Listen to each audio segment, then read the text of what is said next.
రఘునందన్ రావు గారి గురించి మాట్లాడదాం.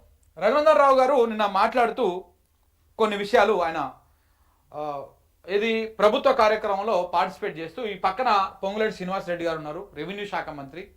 ఇప్పుడు ఈయన వల్ల ఈయనకు చాలా కొన్ని కోట్ల రూపాయల, కొన్ని వందల కోట్ల రూపాయల లాభం జరిగింది.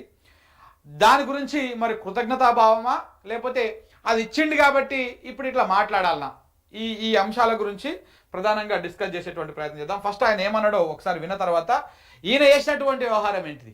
రఘునందన్ రావు గారు ఎంపీగా ఉండి ఆయన ఎంపీగా అయినాక ఏ పేద ప్రజలు బాగుపడిండో ఎవరు బాగుపడిరో తెలియదు, కానీ ఈయన మాత్రం అద్భుతంగా పరిపుష్టిగా పుష్టిగా కావలసినంత ఎంత కావాలనో అంత, ఎంత ఎక్కువ కావాలనో అంత సంపాదించుకునేటువంటి వ్యవహారం నడుస్తుందని చెప్పేసి బాగా వార్తలు వస్తూ ఉన్నాయి. ఈ అన్నిటి గురించి కూడా ఒకసారి డిస్కస్ చేద్దాం మిత్రులారా. రైట్, ఫస్ట్ ఈయన ఏమన్నాడో చూద్దాం. సదస్సులు కొత్త చట్టాలు భూభారతి వచ్చింది కాబట్టి ఒక చిన్న అమెండ్మెంట్ ని రాష్ట్ర ప్రభుత్వం భారత ప్రభుత్వం తెచ్చినటువంటి అమెండ్మెంట్ ని దీంట్లో చేర్చినందుకు నేను రెవెన్యూ మంత్రి గారిని ఈ సందర్భంగా అభినందిస్తా ఉన్నాను. ఏమంటున్నారు మన రఘునందన్ రావు గారు? భూభారతి తెచ్చినందుకు, ఈ భూభారతి తెచ్చినందుకు నేను పేదల భూములను హారతి కర్పూరం లెక్క, హారతి లెక్క లాగించేసిన కాబట్టి ఈ భూభారతి తెచ్చినందుకు మీకు అందరికీ ధన్యవాదాలు, ప్రభుత్వానికి, పొంగులేటి శ్రీనివాస్ రెడ్డి గారికి, రెవెన్యూ శాఖ మంత్రి శ్రీనివాస్ రెడ్డి గారికి ధన్యవాదాలు అని చెప్పేసి ఆయన చెప్పడం జరిగింది. ఎందుకు అది కూడా చెప్తాను నేను. ఒక మాట సార్, ఎత్తేసిన వ్యవసాయం రైతు రాజ్యం బాగుపడదు సార్. మీ పాలనలో అది జరగకుండా గత 10 ఏళ్లలో ధరణి పేరు మీద రైతు కండ్లు ఉన్నాయా కాకులు ఎత్తుకపోయినా రఘునందన్ రావు గారు? ఎద్దేడ్చిన వ్యవసాయం రైతేడ్చిన రాజ్యం బాగుపడదు అని చెప్పేసి మీరు అన్నారు. చాలా అద్భుతమైనటువంటి మాట. నిజంగానే అది వాస్తవం కూడా. ఎద్దేడ్చిన వ్యవసాయం ఎప్పటికీ బాగుపడదు, ముంగల్కోదు. రైతేడ్చినటువంటి రాజ్యం కూడా అది ముంగల్కోదు. ఎందుకంటే రైతు లేకపోతే రాజ్యం లేదు. ఏ రాజ్యానికైనా తిండి కావాలా, తిండి పెట్టేదే రైతు. ఏ వ్యవసాయానికైనా ఎద్దు కావాలి, ఆ ఎద్దు లేకపోతే వ్యవసాయం లేదు. మరి మీ కళ్ళు ఉన్నాయా కాకులు ఎత్తుకపోయినాయా, లేకపోతే కళ్ళు ఉన్నాయా కనపడతలేవా, కబోజ్ అయిపోయినా తెలియదు. ఈ రాష్ట్రంలో ఏ నియోజకవర్గానికైనా పోదాం, మీ సొంత నియోజకవర్గానికైనా పోదాం, ఏ మూల నుంచి ఏ మూలకైనా, తూర్పు నుంచి పనవటికైనా, పనవటి నుంచి తూర్పుకైనా, ఇటు ఉత్తరం నుంచి దక్షిణమైనా, దక్షిణం నుంచి ఉత్తరమైనా, ఏ మూల నుంచి ఏ మూలకైనా పోదాం, ఒక హైదరాబాదులో ఉండరు రైతులు కాబట్టి కొంత మారుమూల ప్రాంతాలు పల్లెటూరులకు పోదాం. ఏ రైతు సంతోషంగా ఉన్నాడు, ఏ ఎద్దు ఏడుస్తలేదు, ఏది అద్భుతంగా ఉందో ఒకసారి మీ ఈ సంవత్సరంన్నర కాలంలో ఎలా ఉందో ఒకసారి మనం పోయి కనుక్కుందాం. ఎద్దేడ్చిన వ్యవసాయం రైతేడ్చిన రాజ్యం బాగుపడదు అని చెప్పేసి మీరు అన్నప్పుడు ఇప్పటిదాకా ఏడుస్తున్నటువంటి ఏడుపులు మీ కళ్ళకు కనపడతలేదా? ఇప్పటిదాకా పడుతున్నటువంటి రైతు గోసలు మీ కళ్ళకు కనపడతలేవా? మీ చెవులకు వినపడతలేవా? చెవిటోళ్ళు అయ్యిర్రా, గుడ్డోళ్ళు అయ్యిర్రా మీరు? ఇప్పుడు అప్పుడు అట్లా కాకుండా చూసుకోండి అని చెప్పేసి ఈయన ఎప్పుడో కిందగా కూర్చొని ముసి నవ్వడం పొంగులేటి శ్రీనివాసరెడ్డి గారు. తెలంగాణ ప్రజలు చూస్తలేరు, మీరు ఏం చెప్పినా కానీ ఎరిపప్ప లెక్క చూస్తూ ఉంటారని అనుకుంటున్నట్టున్నారు. మీరు చెప్పడం ఒకటి, ఆయన నవ్వడం ఒకటి. నేను చూపానా? ఇప్పుడు ఇదే స్క్రీన్ మీద 100 వీడియోలు వేసి చూపిస్తా.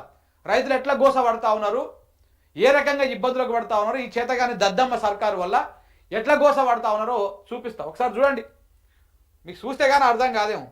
ఇగో ఇది కళ్ళకు కనపడతలేదా రఘునందన్ రావు గారు?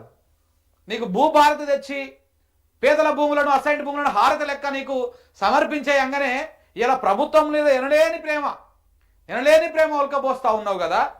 మరి ఇది మీకు కనపడతలేదా? ఇది కనపడతలేదా? రైతులు గోసపడేది ఎన్ని చూపారు ఇట్లా?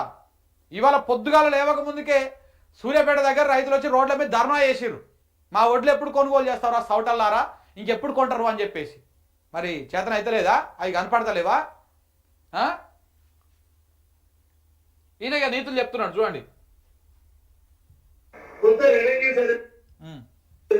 మీ పాలనలో అది జరగకుండా గత 10 ఏళ్లలో ధరణి పేరు మీద రైతులు ఏడిపించి గోసపెట్టి ఎంట్రీ చేయగా అది గత 10 ఏళ్లలో రైతులని ధరణి పేరు మీద గోస పెట్టి ఏడిపించి ఇది చేసిరంట.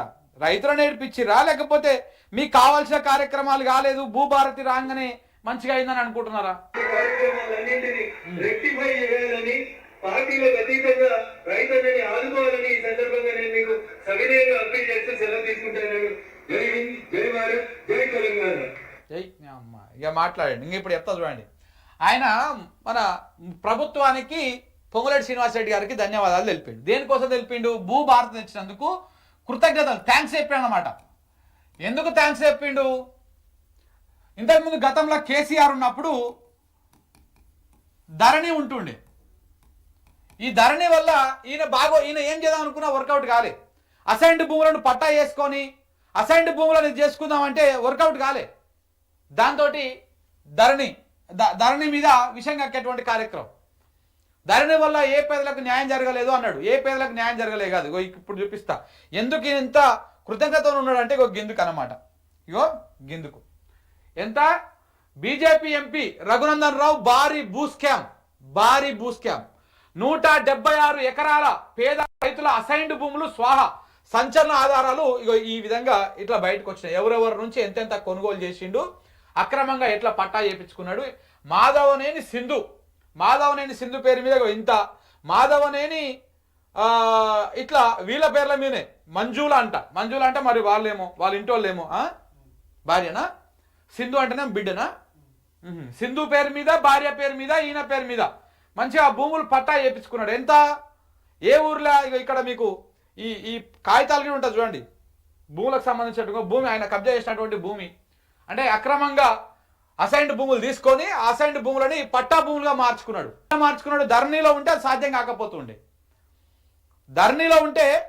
కాకపోతుండే. కాబట్టి ఇప్పుడు అది భూభారతి అయ్యింది. భూభారతి అయినాక పేదోళ్ళ భూములు మొత్తము మింగేసిండు, అమాతం మింగేసిండు. దానికి సంబంధించినటువంటి ఇంకా ఆధారాలు కూడా మీకు చూపిస్తా.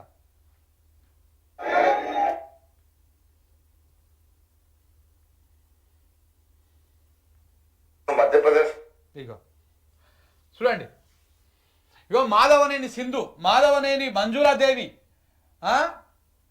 అందరు వీళ్ళ పేర్ల మీదే ఇట్లా 176 ఎకరాల భూములను తీసుకొని ఇక్కడ చూడండి ఒకసారి విజువల్స్ కూడా. ఈ తేటగా ఈ కాంపౌండ్ వాల్ ఉందా, ఈ కాంపౌండ్ వాల్ ఉన్న కాడికి ఈ మహానుభావుడే పేదల భూములను మింగేసాడు అన్నమాట. ఈయన దానికి సంబంధించిన పాస్ పుస్తకాలు అన్నీ కూడా